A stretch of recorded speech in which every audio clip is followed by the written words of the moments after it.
Jésus-Christ est Seigneur, mesdames et messieurs. Jésus-Christ est vivant.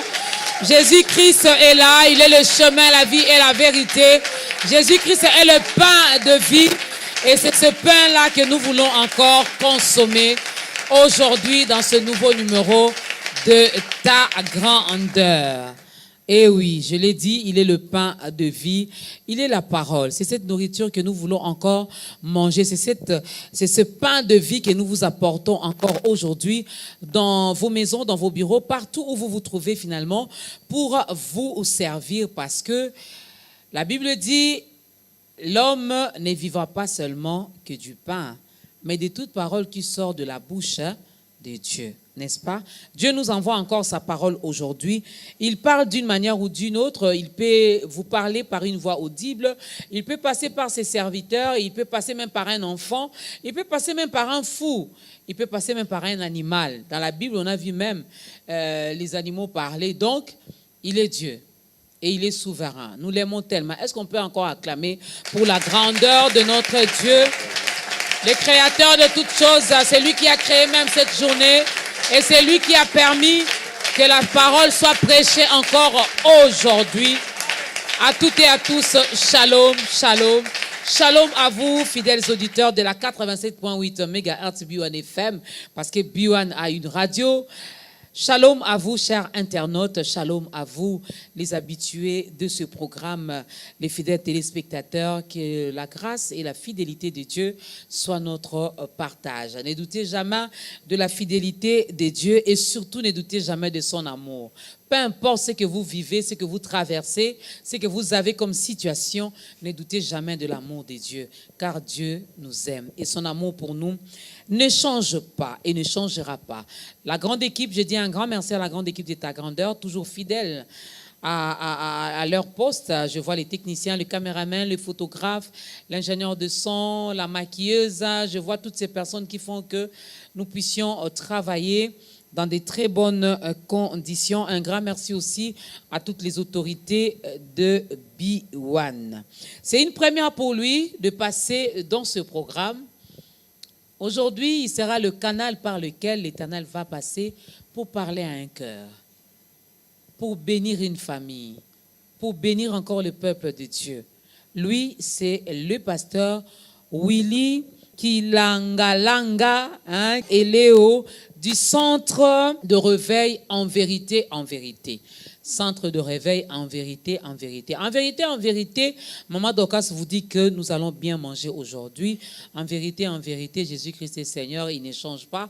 Il est le même hier, aujourd'hui, éternellement. En vérité, c'est un bon confident. Il sait bien garder les secrets.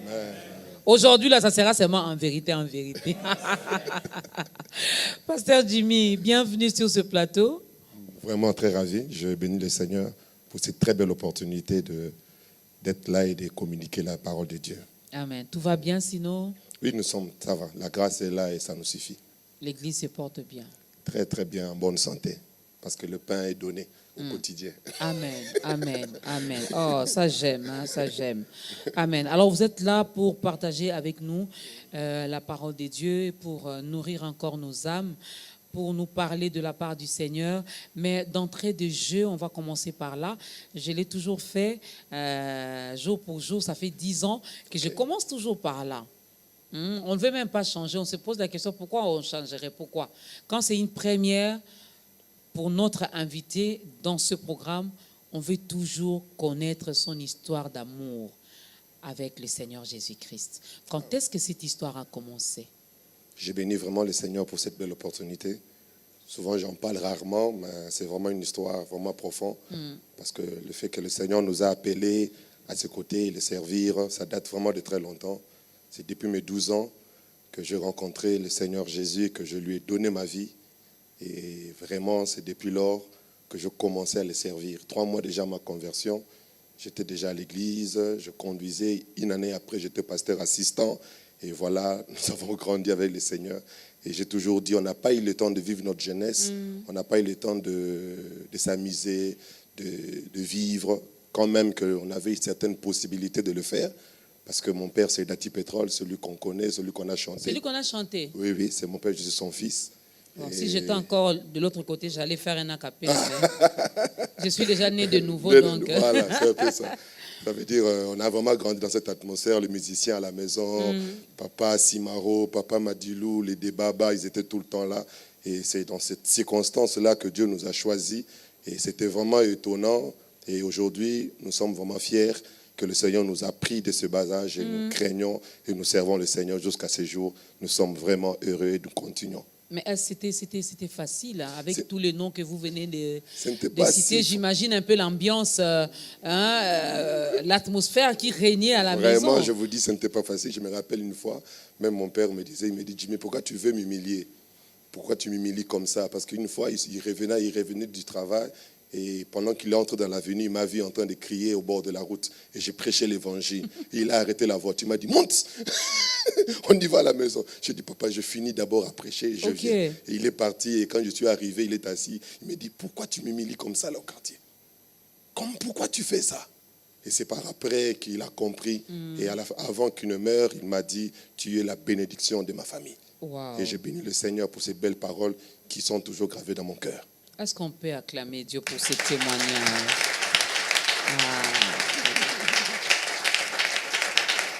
Dieu ne tient pas compte de l'environnement, de la famille. Lorsqu'il décide de vous choisir, lorsqu'il vous choisit, lorsqu'il décide de vous appeler, il est fait. Et rien ne peut l'empêcher de le faire. Hein, tous les noms que nous avons cités ici, vous les connaissez. Vous savez que c'était des grands musiciens. Il y en a qui sont déjà partis, des grands musiciens de notre pays, des grandes stars. Mais l'enfant vit, il ne manquait de rien. Ce n'est pas parce qu'il avait faim qu'il devait prêcher, non. Donc ils avaient tout. Les messieurs là, qui fut son papa, avaient l'argent. Mais Dieu l'a choisi. Amen. Dieu l'a appelé et lui, il a répondu à cet appel. C'est peut-être votre jour aujourd'hui, c'est peut-être l'occasion qui se présente aujourd'hui pour que vous puissiez également faire un pas. La parole est là, c'est Jésus qui est en train de frapper à la porte de votre cœur. Vers la fin, n'endurcissez pas votre cœur. Ayez ce courage-là de vous lever, de dire oui, d'ouvrir la porte pour que Christ fasse son entrée dans votre vie. Premier cantique. Ce matin, nous t'exaltons, Dieu. Nous sommes là pour ce que tu as déjà fait. Alors nous réalisons tellement combien tu es bon. C'est pourquoi nous sommes là pour t'adorer. Mélodie bénédiction. Un chant doux et merveilleux. Tous les anges en harmonie. Ces voix célèbrent ton nom. Mélodie, mélodie, bénédiction. Un chant doux et merveilleux. Tous les anges en harmonie. Ces voix célèbrent ton nom. Oui, ta puissance et ta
proclamer. De génération en génération, il est Seigneur. De génération en génération, il est Dieu. Et cela ne changera pas.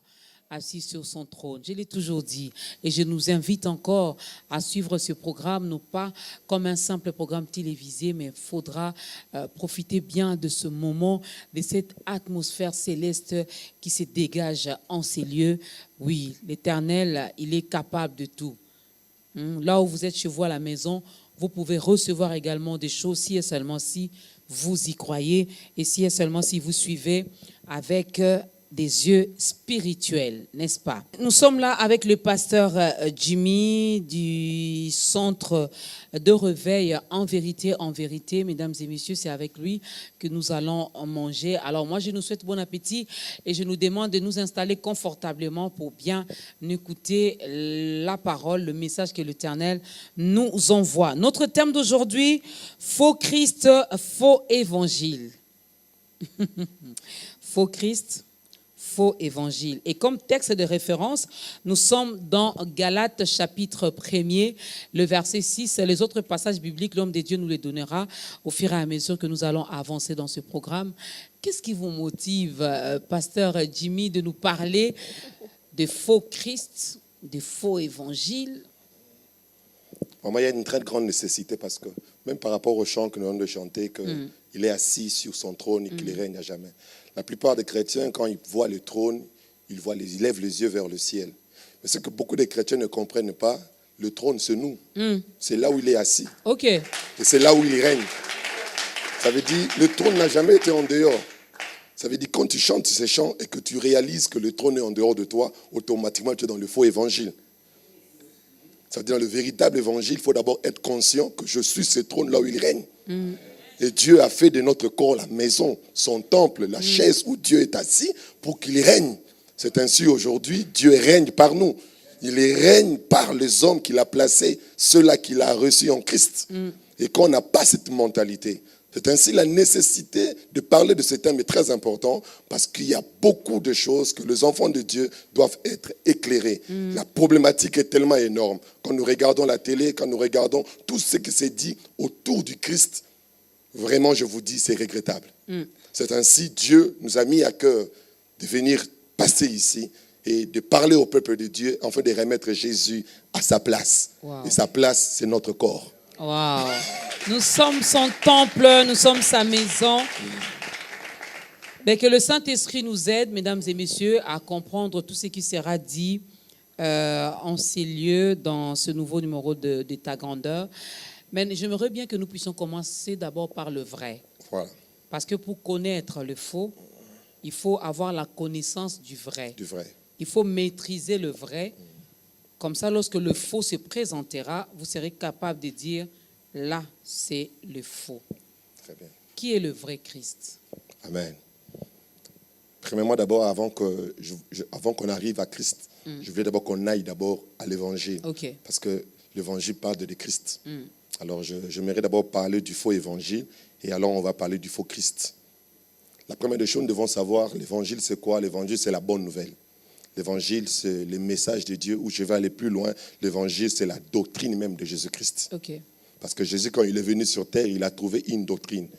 Et cette doctrine a vraiment duré depuis le temps de Moïse. Et on a même appelé la doctrine lévitique, même mosaïque. Et cette doctrine avait pris de l'ampleur. Ça a fait des années, même des décennies.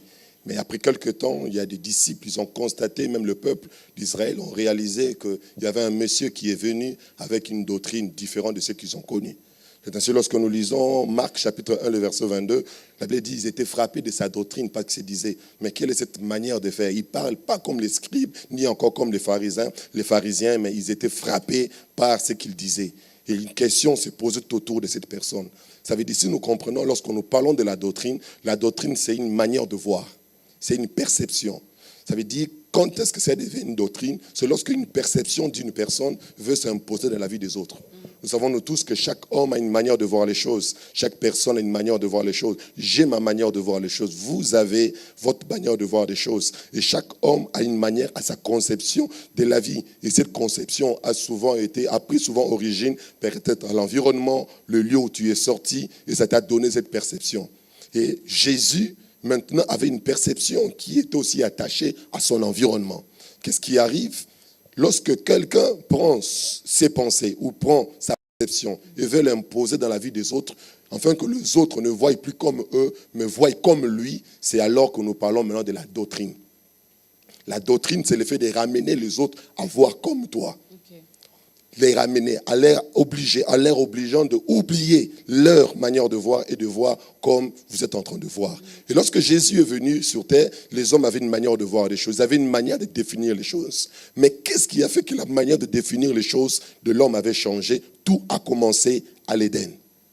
Pourquoi nous disons tout a commencé à l'Éden? Parce que quand Dieu a créé l'homme, là nous sommes dans Genèse chapitre 1, le verset 27, la Bible dit Dieu créa l'homme. Nous allons constater, j'ai toujours dit, Dieu n'a pas créé Adam, mais Dieu a créé l'homme. Adam, c'est une conséquence. Adam, c'est une nature. Adam, ce n'est pas un nom. C'est-à-dire quand nous lisons la Bible, nous allons comprendre, Dieu n'a pas créé Adam.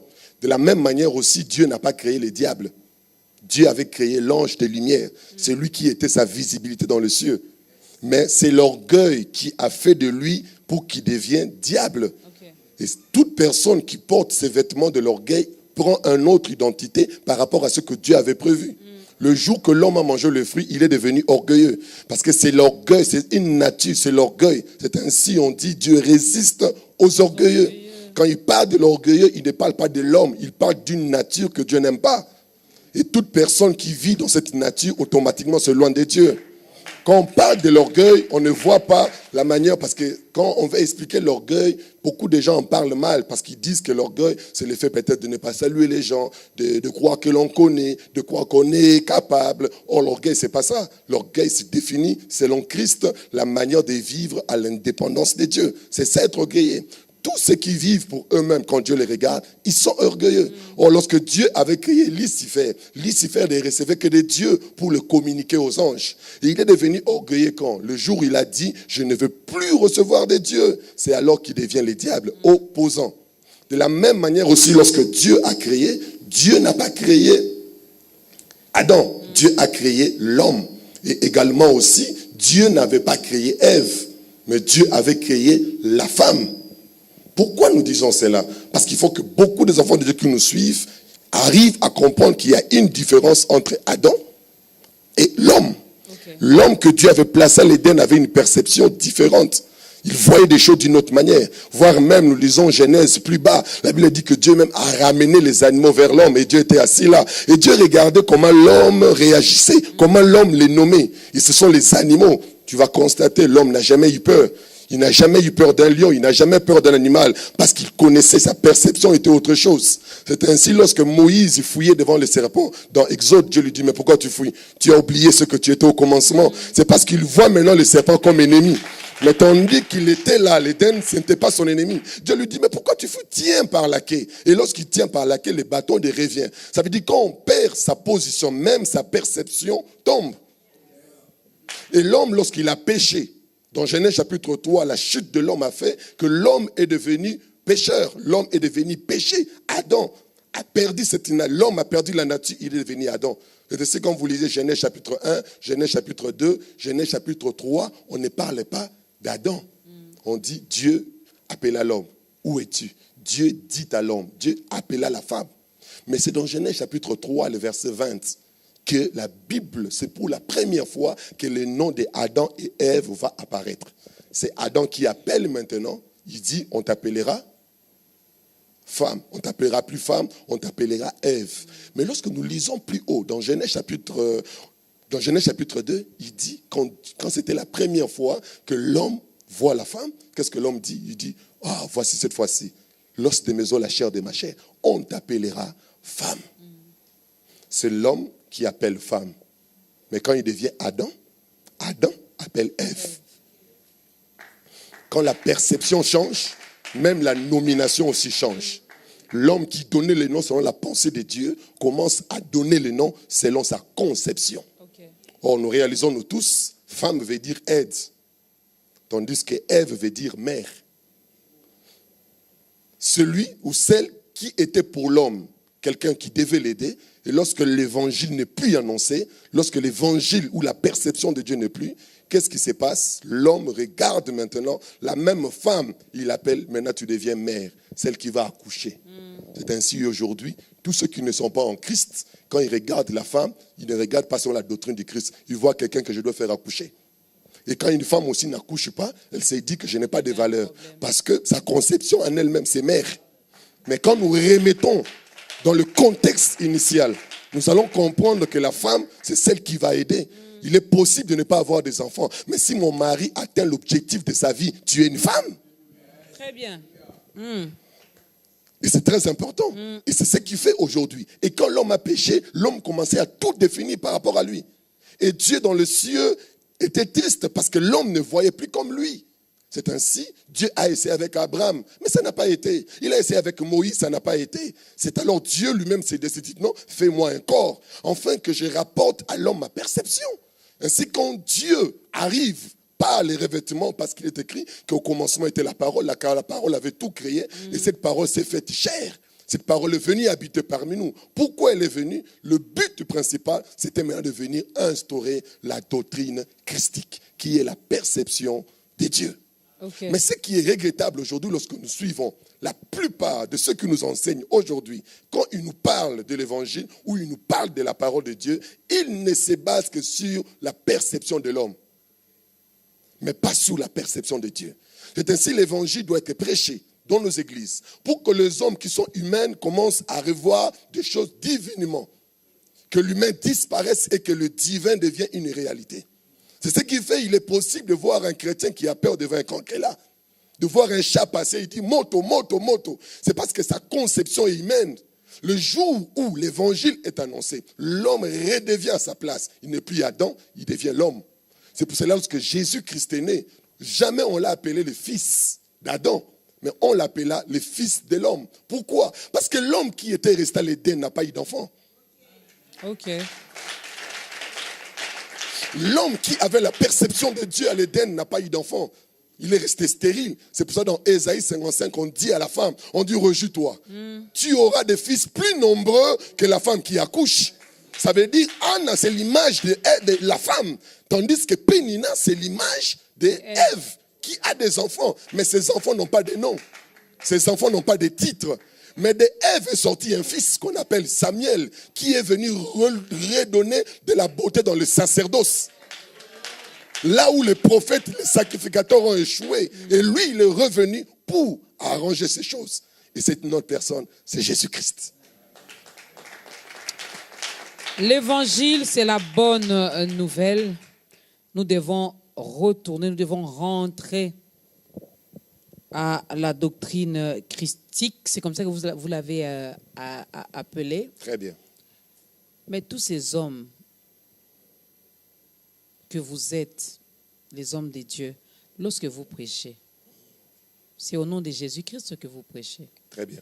Lorsque vous prêchez, c'est en utilisant la Bible avec des versets bibliques. Il y en a même qui disent, qui se tapent la poitrine pour dire « Je connais la Bible ». Il peut ou ne pas ouvrir, il connaît le passage, il est dit. Et comme ça, et vous pensez, ce n'est pas la bonne parole, la bonne nouvelle. Déjà, ce n'est pas l'évangile. Ce n'est pas l'évangile parce que Jésus n'est pas un nom à citer. Jésus, c'est une nature à vivre. Ça veut dire le fait déjà de croire que Jésus est un nom, on n'est plus dans l'évangile. C'est ainsi aujourd'hui, il dit tout ce que vous demanderez en mon nom. Il ne dit pas par mon nom. C'est en son nom. Ça veut dire le en représente aussi le lieu. Ça veut dire il faut être dans ce lieu pour que ta prière soit exaucée. Beaucoup prient, mais ils ne sont pas en. Et la plupart de prédicateurs nous enseignent de demander par. C'est comme si je demandais une chose et je mets une signature. Jésus, non. Jésus n'est pas une signature. Jésus, c'est une vie que Dieu nous a donnée, qu'il a bénie. Et tous ceux qui vivent cette vie reçoivent la bénédiction qui est attachée à cette vie. Mais est-ce la faute aux prédicateurs ou la faute est aux... Bon, je vais nous appeler les consommateurs, les membres de l'Église, les brebis. Maman Dorcas, laissez-moi vous dire que la responsabilité est partagée. Pourquoi elle est partagée? Parce qu'autrefois, ce n'était qu'Aaron qui pouvait entrer. pour voir la gloire de Dieu. Mais j'ai béni l'œuvre de la croix parce que Aujourd'hui, depuis que l'accès est libre. je dis l'accès est libre. Ça dit si ton pasteur n'a pas la révélation du Christ, tu peux l'avoir.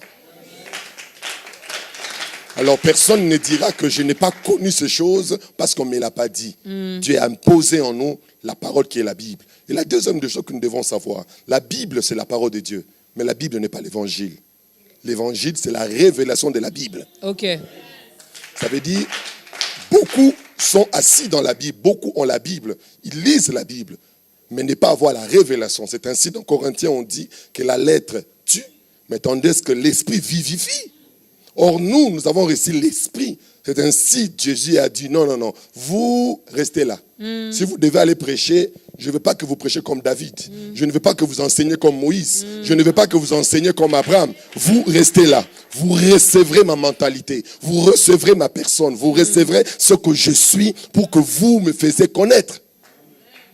Et c'est très important. Malheureusement, aujourd'hui, notre Saint-Esprit, c'est pour faire tomber les gens. C'est ce qui est regrettable. Or, le Saint-Esprit a pour objectif... Mais il fait tomber, vous êtes d'accord? Il fait tomber ceux-là qui sont déjà tombés en Christ. C'est-à-dire, ceux qui tombent sans Christ ne sont pas tombés. Ce sont les yeux qui voient qu'ils sont tombés, mais ils sont loin de Dieu.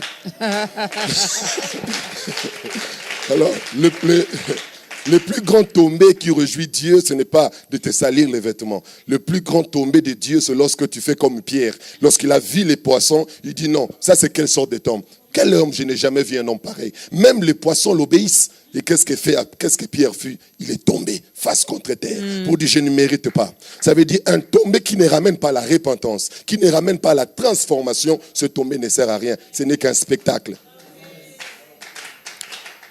L'accès est libre, donc si votre berger n'a pas la révélation, vous pouvez en avoir. Vous avez parlé du lieu ici. Lorsque Jésus dit « en mon nom », c'est les lieux. Comment savoir que là je suis en bon endroit, au bon endroit, en ces lieux précis, c'est là où je dois demander. Je bénis le Seigneur parce que la seule manière d'abord de reconnaître le lieu, c'est par rapport, tu dois d'abord te positionner par rapport à la Bible, par rapport à la parole de Dieu. Parce que nous devons savoir, on nous dit très bien que la foi vient de ce qu'on attend. Et ce qu'on attend vient de la parole du Christ. J'aime bien l'interprétation ou bien l'écriture de Louis II qui parle de la parole du Christ. Parce que déjà, la plupart des prédicateurs ne savent pas faire la différence entre la parole de Dieu et la parole du Christ. La parole de Dieu ne produit pas la foi. La parole de Dieu produit la crainte. Mais la parole du Christ produit la transformation. Ok. Quand nous circulons partout, nous allons constater que c'est plus la parole de Dieu qui est annoncée. Ce n'est pas de leur faute. C'est parce que la plupart... Donnez-nous un exemple de la parole de Dieu. La parole de Dieu nous dit, lorsque vous péchez, prenez un animal, crucifiez, faites un sacrifice pour recevoir le pardon du péché. Là, c'est l'Ancien Testament. La parole de Dieu. L'Ancienne Alliance. La parole de Dieu. Ok. Ça dit, c'est pour cela aujourd'hui, il y a de ceux qui font des sacrifices jusqu'aujourd'hui. Peselo Ramutouya, Peselo Raboé. Le soubassement, c'est quoi? J'ai vu, juste une parenthèse, je ne sais pas, c'est peut-être par révélation qu'il a fait, mais j'ai vu un homme de Dieu, la vidéo circule sur les réseaux sociaux, qui a pris les offrandes, tout ce que les membres avaient donné, il a pris ça, il a commencé à brûler, il a dit à Dieu, je viens t'offrir les prémices de tes enfants. Non, ça, c'est la parole de Dieu. Non, je bénis le Seigneur parce que pour la parole du Christ, on a besoin du Saint-Esprit. Okay. Mais il y a de ceux qui travaillent avec l'Esprit. Mais nous, on a le Saint-Esprit. Mais il y a de ceux qui opèrent avec l'Esprit. Mais nous, nous travaillons avec le Saint. L'Esprit de qui? L'Esprit. Mais nous travaillons avec le Saint-Esprit. Okay. Qui nous ramène dans la vérité. Parce qu'il dit, lorsqu'il viendra, il ne parlera pas de lui, il parlera de moi. L'objectif de l'Esprit, c'est de nous révéler qui est Christ et l'œuvre qu'il a accomplie. Ça veut dire, le grand problème aujourd'hui, c'est arriver à faire cette différence. Et la plupart des personnes, quand ils sont devant la parole, devant la Bible, ils ne savent pas distinguer. J'ai toujours dit dans la Bible, aujourd'hui nous devons savoir, la Bible est écrite pour tout le monde, Maman Dorcas. La Bible est importante pour tout le monde. Mais Maman Dorcas, vous devez savoir, tout ce qui est à la Bible ne vous concerne pas. Comment ça? Ça ne vous concerne pas. Ça dit, la première des choses, d'abord, il faut d'abord localiser ce qui vous concerne. Quand la Bible mais nous du dit, début jusqu'à la fin, on parle de Christ. Du début à la fin, on parle du Christ. Ici, on parle de l'ombre, et ici, on parle de la réalité. C'est le Christ qui m'intéresse, donc la Bible, tout ce qui est dans la parole m'intéresse. Tout ce qui est dans la Bible t'intéresse, mais tout ce qui est dans la Bible ne vous concerne pas. Quand la Bible nous dit, en réalité, dans Romains chapitre 8, le verset 1, qu'en Christ, il n'y a donc maintenant aucune condamnation. On a bien dit en Christ. Ça dit c'est en Christ qu'il n'y a aucune condamnation. Est-ce que cela concerne tout le monde? Non. Ça concerne seulement ceux qui sont condamnés. en Ceux qui sont en Christ, pardon. Ça veut dire que celui qui n'est pas en Christ, ces versets ne le concernent pas. Il est condamné, il est bloqué, il est lié. Alors qu'il ne s'hasarde pas de venir crier que moi je suis libre. Non, c'est ceux qui sont en Christ. Mais comme je suis déjà en Christ, maintenant, quand vous êtes en Christ, n'empêche que je le déclare encore, que je le proclame encore. Tu le proclames, tu le proclames parce que ces versets-là vous concernent. Mais des versets, par exemple, qui disent Seigneur, que mes ennemis périssent, ça ne vous concerne pas. Parce que vos ennemis. J'ai des ennemis, non? C'est ce que le faux évangile veut nous faire croire. Il faut même creuser des trous là, il faut les mettre dedans. C'est ça même le faux évangile qui veut nous faire croire.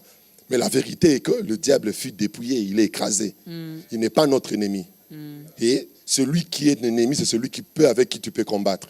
Je ne vois pas quelqu'un paralysé, je dis c'est mon ennemi. Non, il est déjà paralysé. Quand même, respectons quand même celui qui est paralysé. Arrêtons de parler. Il est paralysé. Ouais. Il a déjà été paralysé. Mais oui. Nous, on le considère aujourd'hui comme notre ennemi. Or, il n'a même plus de force. Il est paralysé, maman. Il est paralysé. Et l'effet de croire qu'il est ton ennemi, tu es en train de les ranimer. C'est ainsi, le faux enseignement, le faux évangile a pour but de remettre le diable à sa place. Or, quand Dieu avait placé l'homme à l'Éden, c'était l'homme qui régnait. Mais c'est par le faux évangile que la femme et l'homme sont devenus en dessous du diable. C'est ainsi quand Dieu vient chercher l'homme, il pose la question, où es-tu? L'homme dit, je me suis caché. Dieu lui pose, qui t'a dit? Ça veut dire, qui t'a appris? Qui t'a enseigné? Aujourd'hui, si Jésus apparaissait dans certaines églises, quand il voit certaines personnes le prier, il va dire, qui vous a dit de prier comme ça? Qui t'a appris ça? On va lui répondre, notre pasteur. Merci. Il va vous récupérer. Et ils ont dit les serpents, mais lis dans la Bible, le serpent n'a pas reçu une punition, parce que ça n'a jamais été la responsabilité du serpent. Si Dieu, comme vous l'avez dit qu'il est à la porte, qu'il frappe, il toque. Si Dieu peut toquer, le Tout-Puissant, peut toquer à ta porte, penses-tu que le diable peut le briser? Ça veut dire que le diable aussi toque. Alors arrêtez de l'ouvrir la porte. Ouvrons à Christ. Ouvrons à Christ, mesdames et messieurs, faux Christ, faux et évangile. Là, l'homme de Dieu nous a expliqué la vraie, mais vous êtes entré directement, vous nous avez expliqué la bonne nouvelle qui est donc l'évangile, voilà. Le vrai évangile, mais vous êtes entré également directement par les faux, hein? Oui, on peut dire... On a tout ramassé déjà. On ne peut pas parler du vrai sans parler du faux. Parce que l'objectif, c'est ça. Parce qu'il faut que beaucoup de personnes arrivent à être éclairées. C'est ainsi même Jésus, pendant son séjour sur la terre, a été combattu. Pourquoi il était combattu? Parce que ces gens disaient, mais qu'est-ce qu'il dit? Qu'est-ce qu'il annonce? Il avait une perception de voir. Il avait une manière de voir. C'est-à-dire, je me pose la question, si aujourd'hui en Christ, les chrétiens doivent vous voir comme Dieu, est-ce que réellement le diable est l'ennemi de Dieu? Est-ce que le diable peut détruire Dieu? Impossible. Si nous avons la perception de Dieu, ça veut dire de la même manière que Dieu a positionné le diable, nous aussi nous le voyons également. Si Dieu aujourd'hui, j'ai toujours dit aux gens, est-ce que nous savons que Dieu a des problèmes? Il n'y a personne dans l'univers qui a des problèmes comme Dieu. Dieu a des problèmes. Il a des solutions ou il a des problèmes? Il a des problèmes. Dieu a tellement de problèmes. Donc, lorsque moi, je lui amène encore mes problèmes... C'est ce qui est regrettable. Tu n'ajoutes pas, mais tu ne comprends pas que l'homme a été créé pour résoudre les problèmes de Dieu. Ok.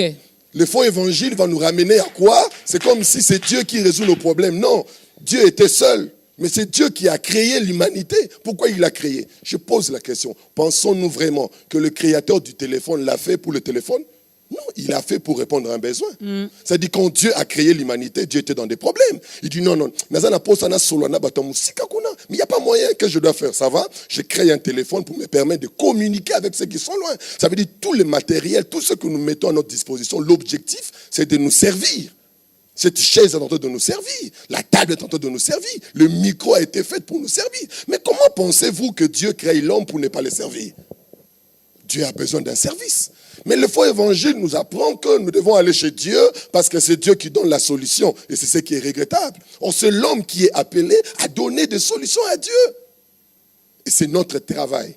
C'est ainsi, il dit, je ne vous laisserai pas. Je vous donnerai mon esprit pour que vous répondiez à mes besoins. Je vous supplie, allez partout. Ne bâtissez pas des églises. Ne construisez pas des temples. Ne faites pas des orphelinats. Faites mes disciples.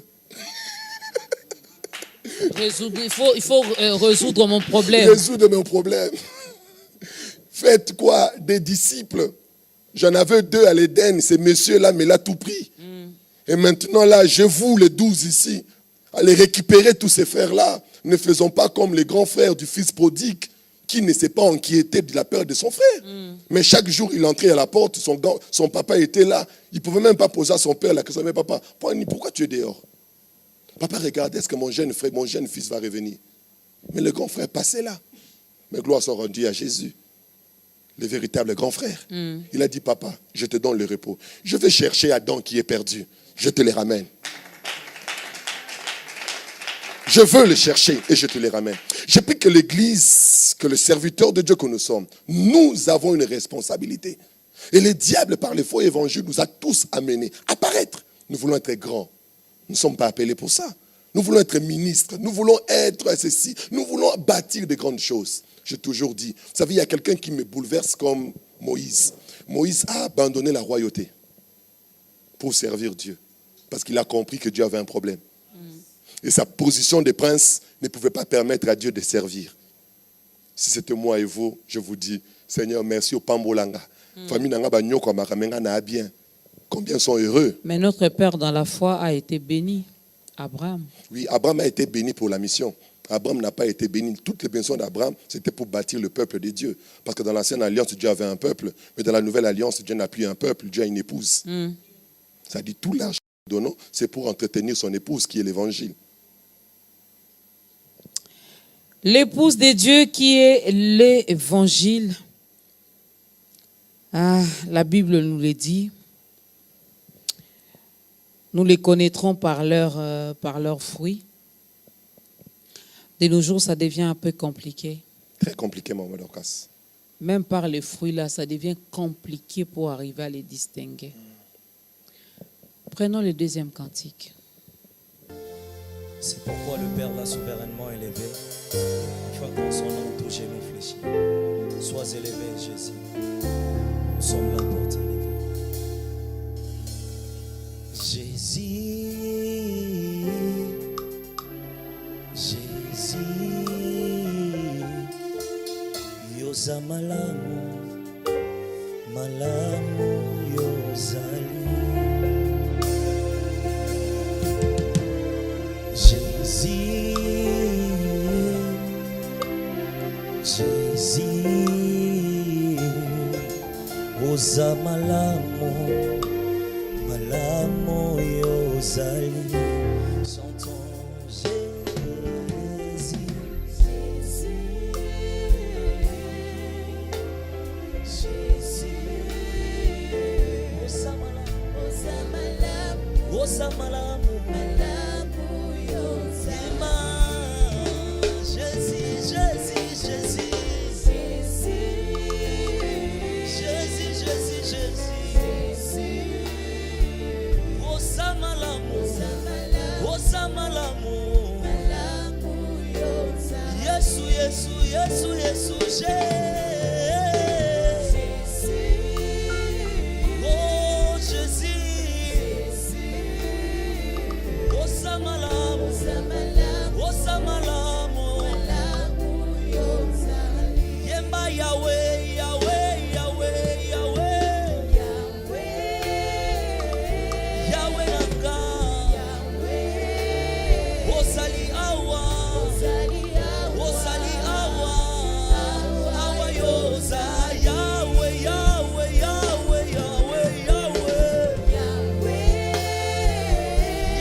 calabra celebra.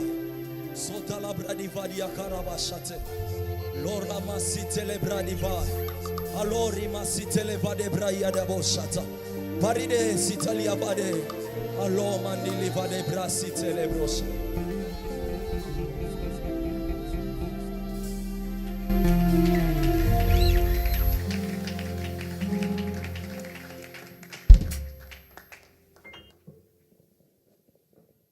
Faux Christ, faux évangile, mesdames et messieurs, c'est notre thème d'aujourd'hui.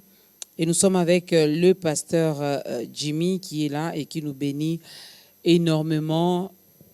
Pasteur Jimmy, je le disais avant ces cantiques, la Bible nous dit que nous les reconnaîtrons par leurs fruits. Et lorsque nous regardons ce qui se passe, finalement, il y a confusion. Il y a confusion entre le vrai et le faux. Cette confusion aussi est très importante parce que Dieu a dit aux semeurs qui ont sémé la bande, qui ont sémé les blés en leur disant laissez. Laissez-les. Le comble, c'est quoi? Il faut que le faux apparaisse. L'objectif, que l'ennemi vient s'aimer les faux. Il ne sème pas le faux pour que le faux grandisse, non. Le but, tu le sais, que quand nous allons voir le faux, nous allons automatiquement tout refuser. Ok. Et c'est ça l'objectif. Les faux ne sont pas là pour grandir, pour bâtir des choses, non. Ils sont là pour seulement salir les vrais. Et Dieu le savait.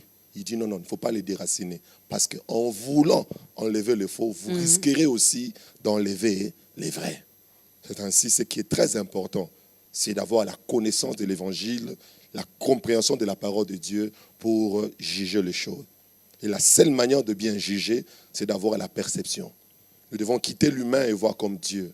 Et quand on commence à voir comme Dieu, j'aimerais vous dire, c'est compliqué. Comme on le disait au départ, Dieu n'a pas de produits, il a des problèmes.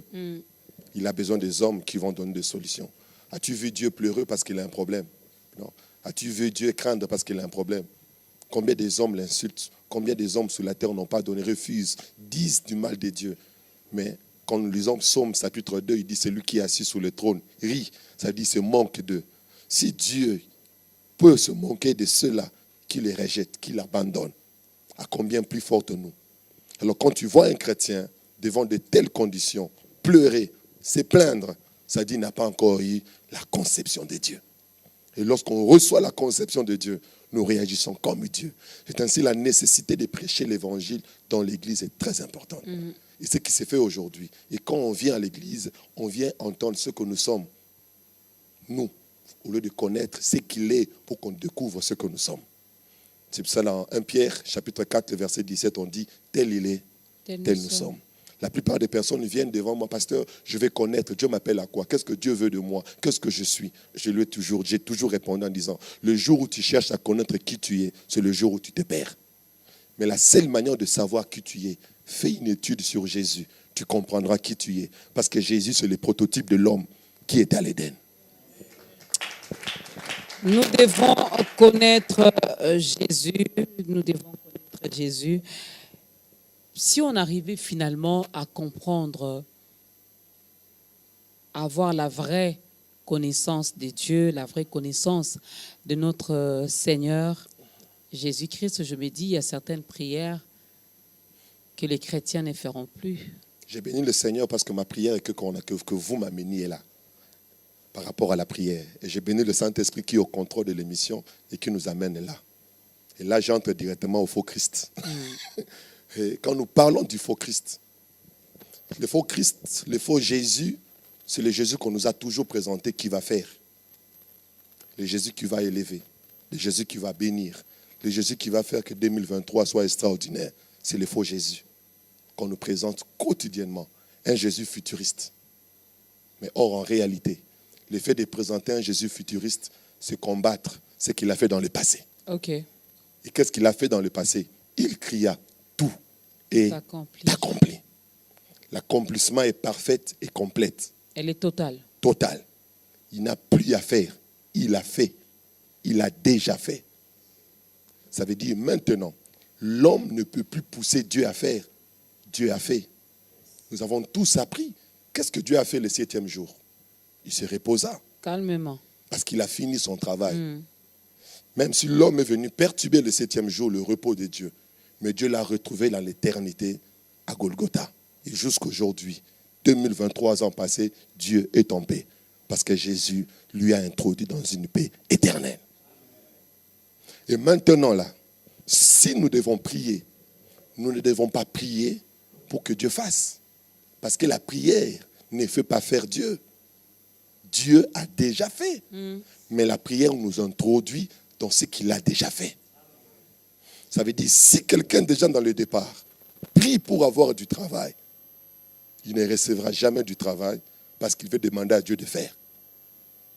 Mais celui qui connaît l'évangile, qui a reçu le véritable Christ, il comprendra ce que la Bible nous dit dans Jean 4, 14. Il nous dit, lorsqu'il viendra, il vous conduira. Ça veut dire maintenant là, nous avons besoin d'une conduite vers ce qu'il a fait. C'est déjà fait. C'est déjà accompli. Vous êtes déjà bénis de toutes les bénédictions. Mais qu'est-ce qu'il vous manque? Un conducteur. Le conducteur nous a été donné aussi. Il nous a été donné. Jésus a dit, qu'il m'en aille. Voilà. Mais lorsque le conducteur n'a pas la place pour faire son travail, ça veut dire aujourd'hui, le conducteur n'a plus sa place. Combien de gens font des choses par eux-mêmes? Combien de personnes viennent à l'église? Quand il a de l'argent, il sait ce qu'il va faire. Je ferai ça, je ferai ça, je ferai ça. Combien de personnes dépensent leur argent selon eux? Parce que dans la pensée de Dieu, lorsque Dieu a créé l'homme, le premier homme à l'Éden, Dieu ne l'a pas créé dans son indépendance. L'homme dépendait de Dieu. Parce que la volonté de Dieu, Dieu veut que l'homme dépende de lui, pas par obligation, mais volontairement. C'est ainsi qu'il donna à l'homme le libre arbitre. Mais Dieu veut, il donne à l'homme la possibilité de choisir, mais il veut que l'homme le choisisse. C'est normal, c'est notre Père. En tant que fils, en tant que fille, nous dépendons de nos parents, donc nous devons dépendre de notre Père qui est Dieu. Oui, nous dépendons de lui. Maintenant, cette dépendance, c'est soumis par rapport à ce qu'il a prévu pour nous. Ok. Nous comprenons, nous tous, que Dieu a déjà fait, Dieu a déjà prévu, Dieu a déjà préparé. Tout est déjà là. Mais c'est à nous de nous laisser conduire par celui-ci, afin de vivre pleinement ce qu'il a fait. Ainsi, quand nous rentrons dans le livre de Genèse, dans le chapitre 1, la Bible dit clairement, dans le verset 2, que la terre était informe et vide. Et la Bible va plus loin en disant, les ténèbres couvraient. Nous comprenons ensemble que c'est les ténèbres qui a fait en sorte que la terre soit informe et vide. Ça veut dire l'informe et le vide ne sont que de conséquences. Mais qu'est-ce qui a produit ça? C'est la présence du ténèbre. C'est ainsi dans Genèse chapitre 1, le verset 3, Dieu dit que la lumière soit. Il donne la solution au problème qui a produit ces conséquences. Mais lorsque la lumière est arrivée, ce n'est pas automatiquement que la terre a pris une forme. Mais la lumière est venue pourquoi? La lumière vient pour rendre la terre capable de produire ce qu'il est. Et c'est ce qui est très important. Maintenant, qu'est-ce qui se passe? Et là, maintenant, Dieu commence à parler à la terre en lui disant, produis ceci, fais cela. Et nous avons tous vu comment la terre a quitté l'informe et vide pour devenir très bon. Tout est sorti de la terre. Mais quand nous lisons la Bible dit que la terre était informe et vide. Mais en réalité, quand nous comprenons sur la volonté de Dieu, la terre n'a jamais été vide. Elle avait une forme, mais c'était caché. Il manquait une parole. Et la terre devait se soumettre. Et nous allons voir maman Dorcas. Vous allez voir, c'est écrit noir sur blanc. C'est Dieu qui disait à la terre, produis la verdure. C'est la terre qui produisait. Ce n'est pas Dieu qui produisait. Non. C'est la terre qui produisait. Lui, il a juste parlé. Lui, il a parlé. Et aujourd'hui, nous parlons dans cette émission. J'ai pris qu'une terre produise la verdure. Dieu parle. Et quand il parle dans cette parole libre qu'il libère, il y a tout. Et si l'homme le reçoit et se soumet à ce que Dieu a dit, nous allons vivre le merveille. Et aujourd'hui, il est regrettable. Nous entendons la parole de Dieu, comme l'a dit Jacques, en disant que ne vous bornez pas seulement à entendre. Cette parole dont nous avons entendu a une capacité de devenir réalité. Et c'est là où il y a les problèmes. C'est là où beaucoup de chrétiens aujourd'hui, ils accusent le diable. Ils accusent les ténèbres. Mais quand Dieu regarde la terre, il dit, la terre, problème, le problème des ténèbres. Je l'ai réglé dans Genèse chapitre 1, le verset 3. Depuis. Je l'ai réglé. Je veux dire, l'informe et le vide que tu as là, ce n'est plus le diable. Ce n'est plus lui, il n'est plus là. Il ne peut plus faire quelque chose. L'informe et le vide qui est présent là, c'est toi. Parce que tu ne veux pas exécuter. Parce que Dieu a donné. Et cette lumière, quand nous lisons Genèse chapitre 1, Jean chapitre 1, nous comprenons que cette lumière, c'est Jésus-Christ. Amen. Ça veut dire, le jour où l'homme est tombé, l'homme est devenu informe et vide. Mais Dieu, par son amour infini, il a regardé l'homme informe et vide, il dit que la lumière soit. Et cette lumière est venue. Et quand cette lumière vient, maintenant Dieu commence à me dire, Jimmy, va voir telle personne. Tu vois cette dame-là, pardonne. Tu vois cette tante-là, va l'embrasser très fort. Tu vois cette personne-là, va les chercher. C'est lui, il sait là où il a placé les choses. Il sait comment il a organisé les choses. Dieu les savait. Dieu demande d'abord à la mer de produire les secs. Mais c'est dans les secs qu'il y a la verdure. C'est dans le sec qu'il y a les arbres. Ce n'est pas dans la mer. La mer a produit les secs. Mais les secs aussi a une production. Et dans le sec, il y a des arbres. Et dans les arbres, il y a des semences. Ça veut dire chaque participation, chaque présence, tout ce que tu rends réalité produit quelque chose. Imaginez, maman Dorcas, tout le temps que nous avons fait à l'église, si seulement on produisait ce qu'on nous enseigne. À quel état serons-nous aujourd'hui? C'est quoi où se situe le problème? Je veux reposer, j'avais posé cette question, mais je veux la reformuler, la formuler autrement. C'est quoi le problème? Est-ce un problème de compréhension? D'abord la connaissance, est-ce un problème de connaissance? Est-ce un problème de compréhension? Est-ce un problème de foi pour arriver finalement à mettre en pratique ce que nous entendons? Moi, je bénis le Seigneur. Le grand problème, c'est d'abord l'enseignement. Parce que c'est de l'enseignement que produit la foi. Et c'est de la foi que l'exécution est manifeste. Et la plupart de nos enseignements dans nos différentes églises, la plupart, on nous enseigne des paroles qui ne produisent pas la foi. Nous avons bien lu ici, c'est la parole du Christ qui produit la foi. Or, la parole du Christ, c'est le tout accompli, le déjà fait. C'est là où il y a la foi. La foi ne se repose pas dans le futur. Et les gens confondent la foi et l'espérance, maman Dorcas. Et l'église aujourd'hui espère, je serai grand, je vais me marier, cette année sera merveilleuse. Non, ce n'est pas la foi. Et puis on commence et puis on finit l'année. On finit l'année, rien ne s'est fait. On ne voit rien. Et puis ils vont nous encourager encore. L'année passée, tu étais distrait. Ils vont toujours nous accuser. Or, c'est eux les responsables. Parce qu'ils ne nous ont pas donné les repas qu'il fallait. La nourriture solide pour que l'homme arrive à extérioriser. Si Dieu a transformé la terre en 7 jours, maman, un bon prédicateur en 7 jours peut déjà transformer une vie. Et je vous la pose.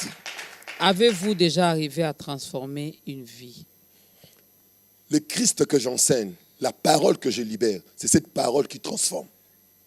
Et nous avons vu des vies être transformées. Il te suffit seulement dans nos réunions de faire que 2 séances. Et ta manière de voir change. L'humain tombe et le divin devient manifeste. Vous dites Amen. J'espère que c'est vraiment le cas. Hein? Ah. Vous dites Amen ici, là. J'espère que c'est vraiment le cas. Il ne faut pas dire Amen pour faire plaisir au pasteur. Hein? Il faut vivre ce que le pasteur dit. Il faut arriver à le vivre pour être un bon témoignage. Et nous bénissons vraiment le Seigneur pour ça. Et c'est ce que nous disons, que lorsque les personnes n'arrivent pas, l'enseignement n'est pas bien donné, lorsque la parole n'est pas bien énoncée, automatiquement, tout s'écrase. Pourquoi? Parce que ceux qui s'approchent de la Bible, ils ne savent pas faire cette répartition. Ils ne savent pas quoi faire. Maman Dorcas, souvenez-vous encore, Jésus prend Pierre, Jacques et Jean. Il les amène au-dessus de la montagne. Et pendant qu'ils étaient là, la Bible dit que Jésus a transfiguré. Et pendant qu'il a transfiguré, on a vu apparaître Moïse. On a vu apparaître Élie. Et qu'est-ce que Pierre dit? Il dit, Seigneur, restons ici. Bâtissons 3 tentes. Restons là, bâtissons 3 tentes. Et il n'a même pas fini de dire sa parole. Moïse a disparu, Élie a disparu, et une voix se fit entendre. Voici mon fils bien-aimé en qui j'ai mis toute ma parole. Réalisons, Jésus est la parole de Dieu. Quand Jésus se transfigure, ça veut dire Jésus est la parole. Et l'apparition de Moïse, l'apparition d'Élie est une représentation aussi des paroles. Ok. La parole de Dieu, la parole de Dieu, la parole de Dieu. Tout ce que Moïse fit, la parole de Dieu. Tout ce qu'Élie a fait, la parole de Dieu. Et tout ce que Jésus accomplissait, la parole de Dieu. Parce qu'il était la parole véritable de Dieu. Et quand Pierre regarde ça, il dit, voilà, Seigneur, reste là. C'est là où on parle du full gospel. C'est qu'ils disent, qui enseigne la totalité de la parole. Il parle tout. Ici, Élie représente toutes les paroles prophétiques que Dieu a libérées. Et vous allez constater que Dieu promettait, je ferai de toi, je te bénirai.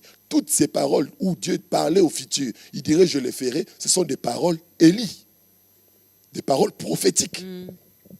Toutes les paroles aussi, où Dieu parlait, si tu fais ceci, je te bénirai.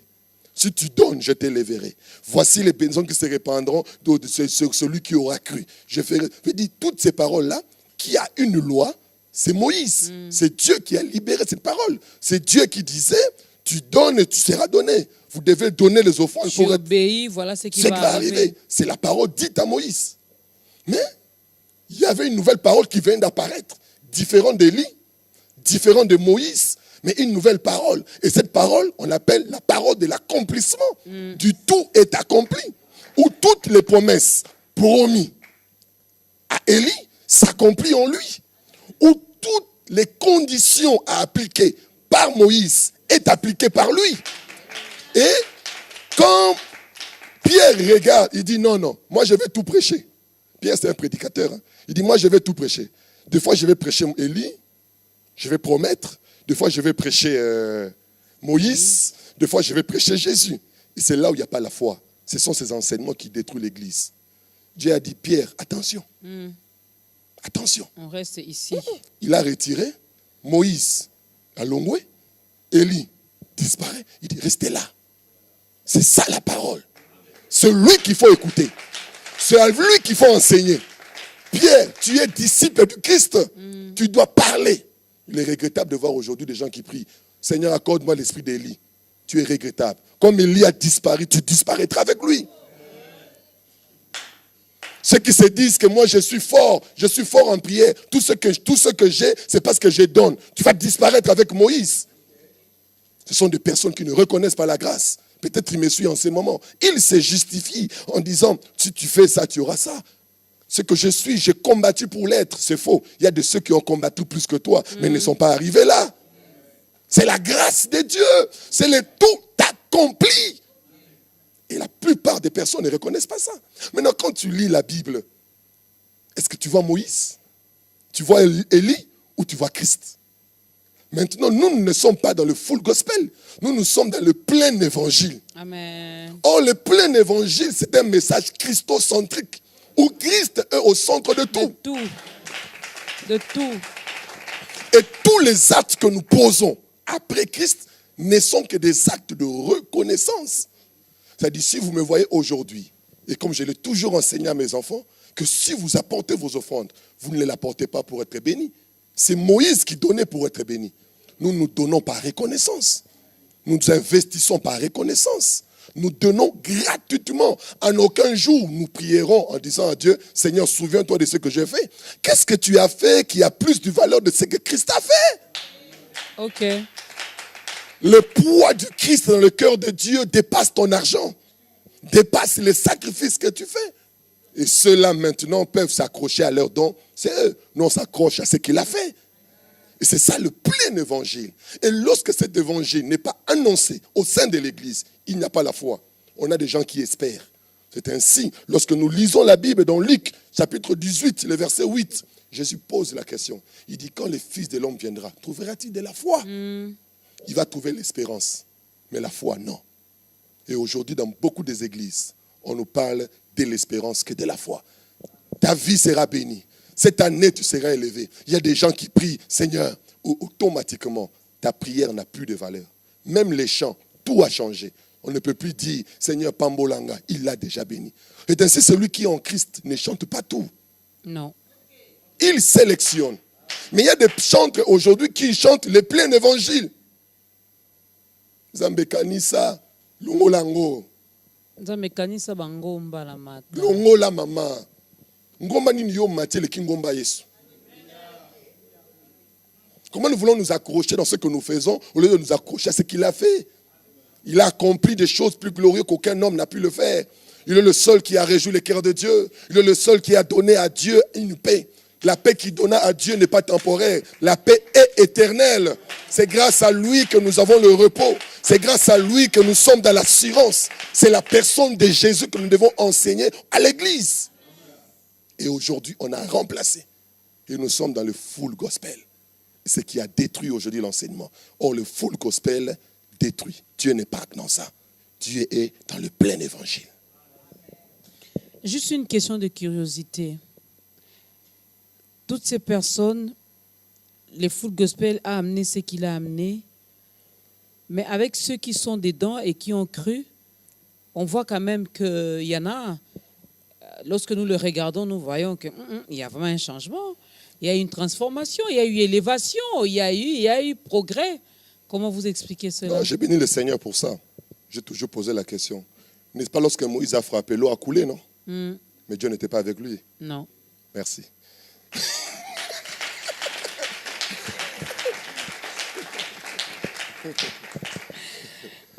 Alors ceux qui sont à la recherche des résultats, c'est père.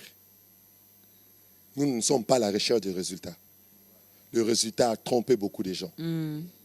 Et le diable est fort dans le résultat. J'ai toujours dit, imaginez que le diable, dans Matthieu 4, il y prit Jésus, il est transporté au-dessus de l'église. C'est qui? C'est le diable. Il a pris qui? Le Fils de Dieu. Ça veut dire qu'il peut prendre quelqu'un et le placer là. Mais si tu n'es pas comme Moïse, tu vas rester chez Pharaon.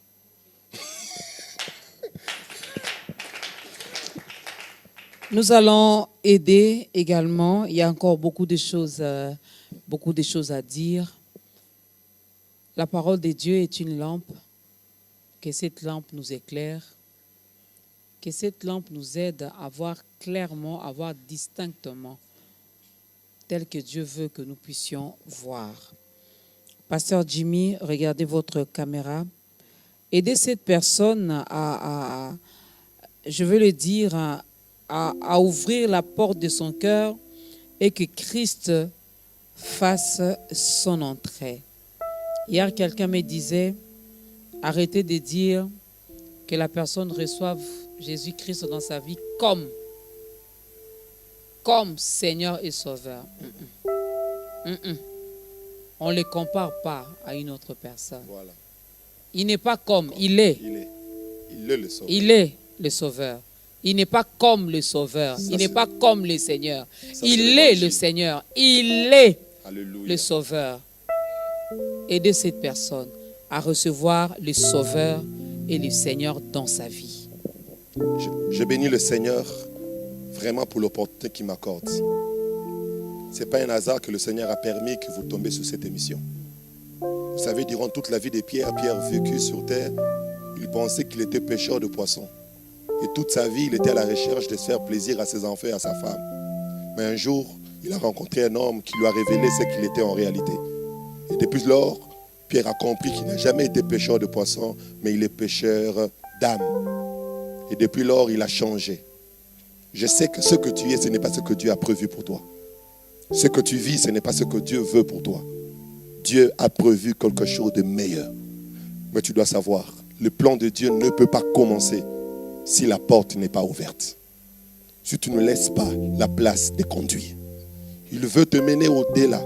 Il veut te conduire au-delà de ce que tu ne peux imaginer. Et il est là. Il ne t'oblige pas. Il ne te condamne pas. Il ne te dit pas, abandonne ceci, laisse ceci. Car il est le seul qui les fera en toi. Il est celui qui sème en nous les dégoûts et change notre vie. Mais ce que le veut, il veut entrer seulement. Il est là. Si seulement tu pouvais ouvrir ton cœur et dire ces paroles après moi. Seigneur Jésus, je me sens perdu. J'ai besoin de toi. Et je veux que ma vie ne soit plus le même. Que j'adhère dans ce que tu as prévu pour moi. Au nom de Jésus-Christ. Amen. Que Dieu te bénisse.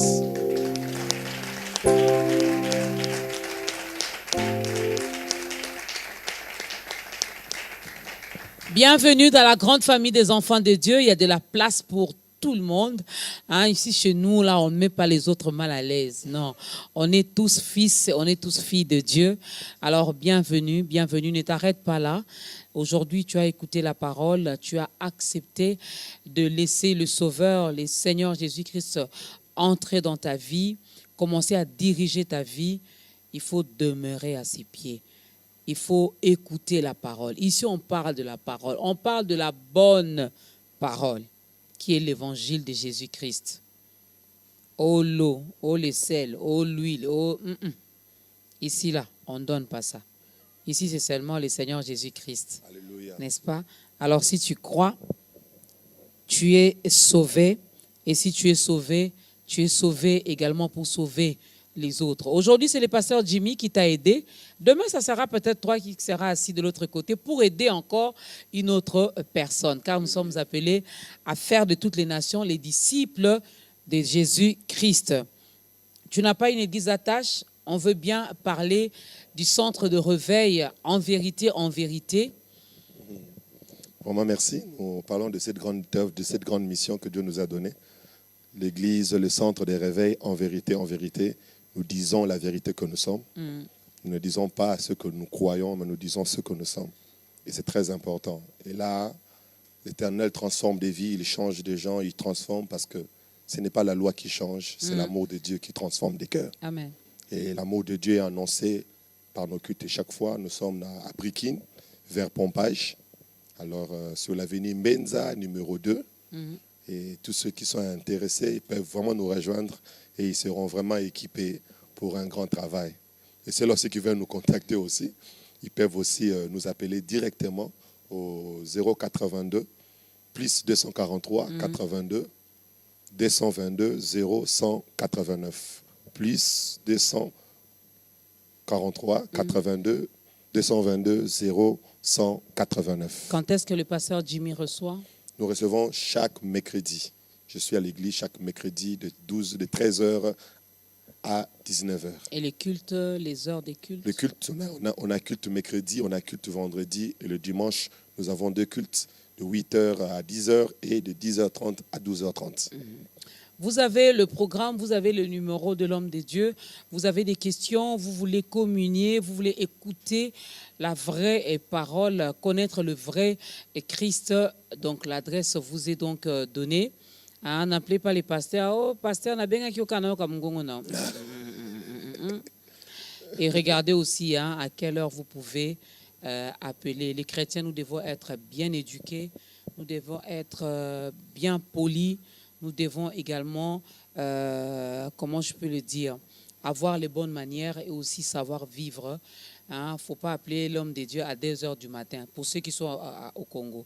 Pour ceux qui sont aux États-Unis, 2h du matin de chez nous, vous là-bas, il fait encore jour.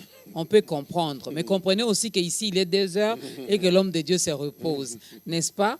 Donc, il faut toujours bien faire les choses, car nous sommes enfants de Dieu. On peut parler du brochure? Oui, oui. Nous avons un cours qu'on a mis à la disposition des enfants de Dieu, c'est-à-dire un cours par correspondance. Parce qu'on s'est dit qu'il y a beaucoup de gens peut-être qu'on ne peut pas atteindre, mais grâce à ces enseignements, ils peuvent les entendre et être transformés. Et nous parlons ici c'est dévêtir et c'est revêtir. Ok. C'est dévêtir et c'est revêtir.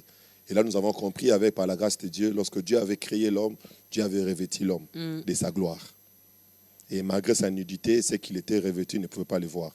Et qu'est-ce qui se passe? Après que l'homme est chuté, l'homme a couru pour prendre les feuilles de figuier pour se vêtir.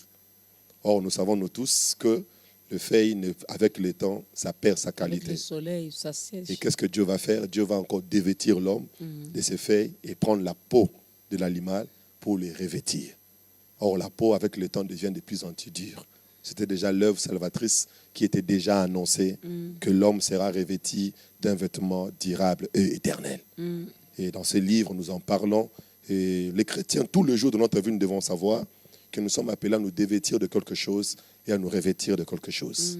Nous devons savoir qu'Adam comme nature, Christ aussi comme une nature, nous devons chaque jour de notre vie nous dévêtir de cette nature adamique. Quand je parle de la nature adamique, c'est cette nature qui nous emmène à désobéir à Dieu. J'ai toujours dit qu'il y il y a des hommes dans notre pays ou partout dans le monde qui vivent une sainteté, mais dans Adam. Ça veut dire quand tu les regardes, il est bien éduqué, il n'insulte pas, il ne fait pas ceci, parce que déjà même sur les péchés, ils ont une mauvaise compréhension du péché. La plupart nous parlent du fruit du péché au lieu de nous parler du péché. Parce qu'il y a une différence entre les péchés au pluriel et le péché au singulier. Et le péché au singulier n'est que l'arbre qui produit les péchés au pluriel. Le fait de dire à quelqu'un d'arrêter l'impudicité, tu n'as pas fait un travail. Il faut enlever l'arbre. Et l'arbre, c'est Adam. Et c'est quand tu n'as pas la connaissance de ces choses, tu vas risquer.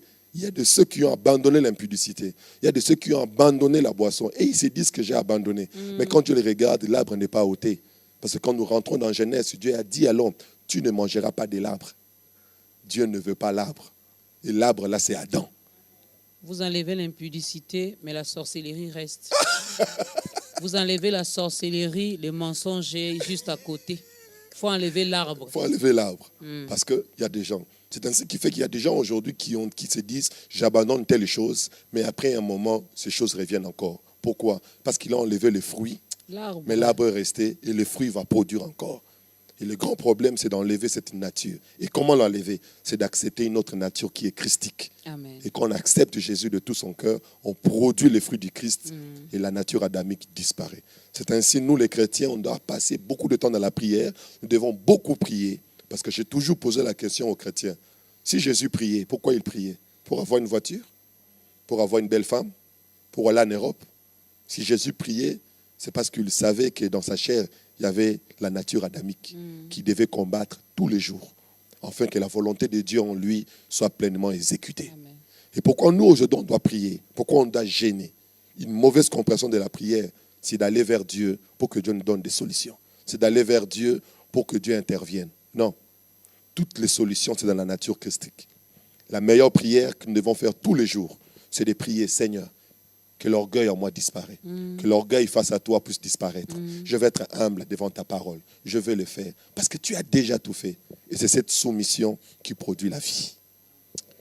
Cette soumission qui produit la vie, où est-ce qu'on peut s'en procurer? Ils peuvent m'appeler au même numéro. Okay. Ça dit, ils peuvent appeler au numéro, comme on l'avait dit, je peux encore répéter, plus 243 82 222 0189. Et on peut le livrer. Même ceux qui sont à l'extérieur du pays, nous pouvons les transmettre ça sur format numérique. Voilà. Donc, c'est possible d'appeler l'homme de Dieu. La connaissance, c'est vraiment une très, très, très bonne chose. Juste une dernière question de curiosité. Pendant que la chorale nous prépare le dernier cantique, nous allons nous lever. L'homme de Dieu va nous bénir avec la prière. Mais juste une question, puisqu'on a parlé de la prière. En 20 secondes, même en 10 secondes, Pasteur Jimmy, quand est-ce qu'il faut prier? Il paraîtrait qu'il y a des heures où le ciel est ouvert. Quand vous priez directement, ça monte, ça entre, la réponse descend.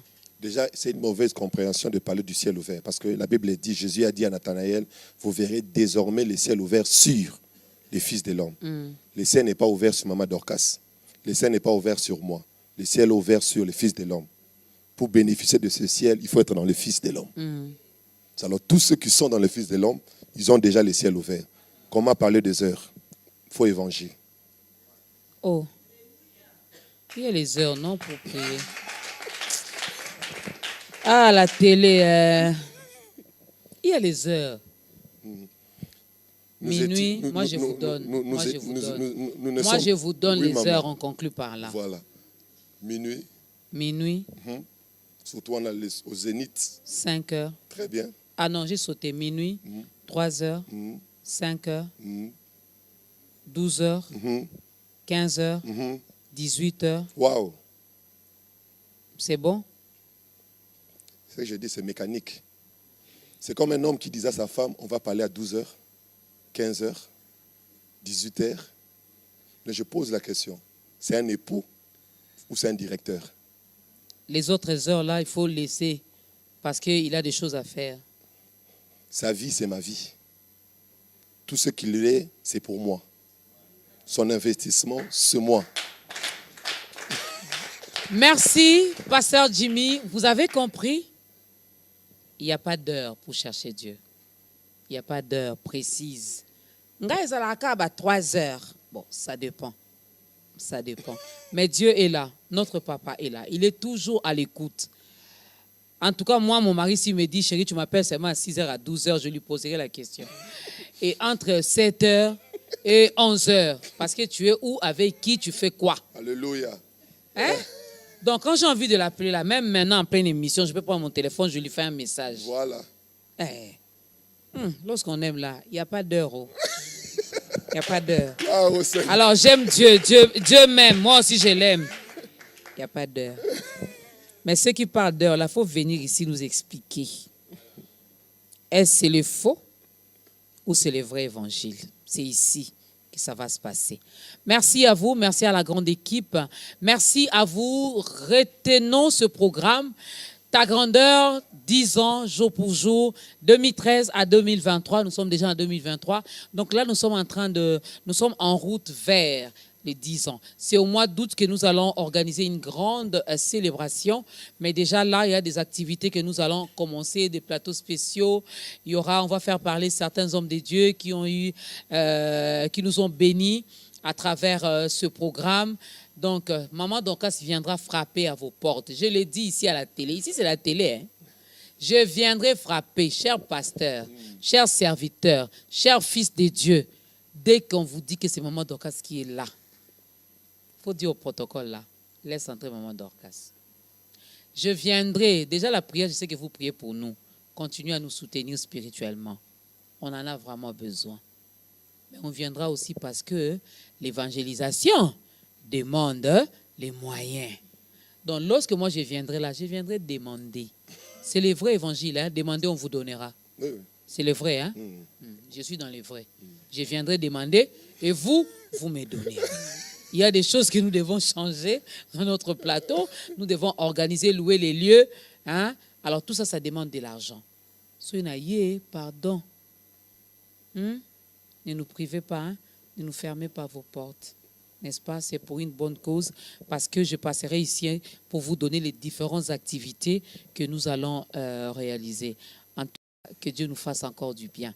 10 ans aujourd'hui, nous espérons. Pasteur Panima, comment espérer? Merci. Je crois qu'il y aura 15 ans, il y aura 20 ans, il y aura 25 ans. Je sais. Voilà, c'est une rediffusion. Je sais. Voilà. Car l'Éternel nous a déjà précédés. Merci. Pasteur Jimmy, bénissez-nous avec une courte prière et nous allons danser pour la gloire de Dieu.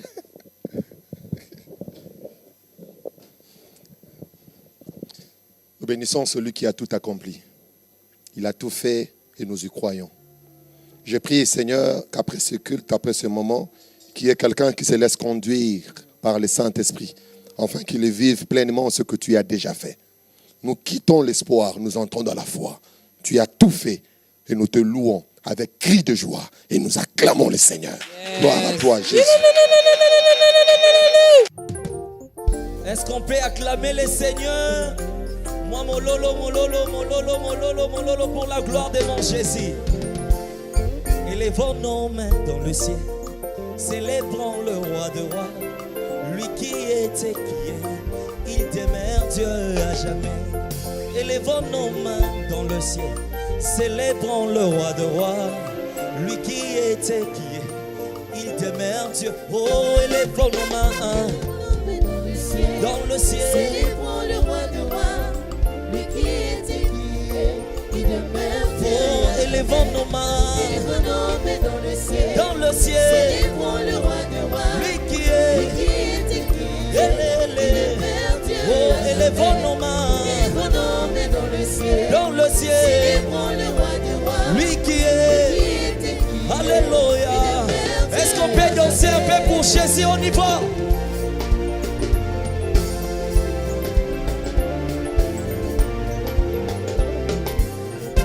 La terre n'a pas pu le retenir, la tombe n'a pas pu le contenir.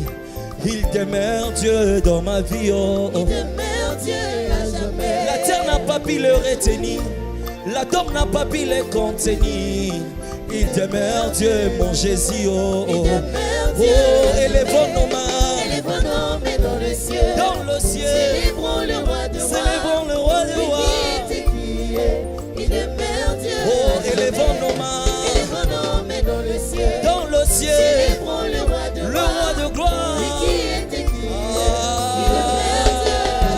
Je déclare à jamais, à jamais, à jamais, il demeure Dieu. Oh, à jamais, à jamais, à jamais,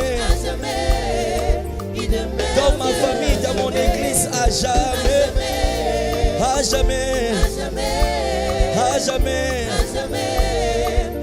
Oh, dans ma santé, il demeure Dieu, à jamais, à jamais, à jamais. Est-ce que tu peux acclamer? Azalina bomo il est lolo bilibela. Oh, abom wana kate olelo libela. Ya Yesu azali ndenge moko lelo libela. Yesu azali na bomo ilelo libela. Yesu ni wangu wa uzima wa milele. Shabana wani wangu wa uzima wa milele. Yesu ni wangu wa uzima wa milele. Wa milele, wa milele. Oh, wa uzima. Baba wa uzima. Wa uzima. Oh, uzima. Yesu wa uzima.